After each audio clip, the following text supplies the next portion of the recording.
Today I will show you how to make a handmade shirt card that you can give to your father also on Father's Day, and this is especially for the male teachers because generally we make common cards that we give to our female teachers. So this card is unique and it is especially made for male teachers. So as I always ask you to like and share my videos, and don't forget to subscribe my channel and press the bell beside it to get my new video update.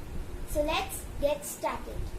So to make a beautiful handmade shirt card, we'll need these materials: a scale, scissors, a sketch pen black colored, Fevicol, a colored A4 size sheet, and any rough origami sheet.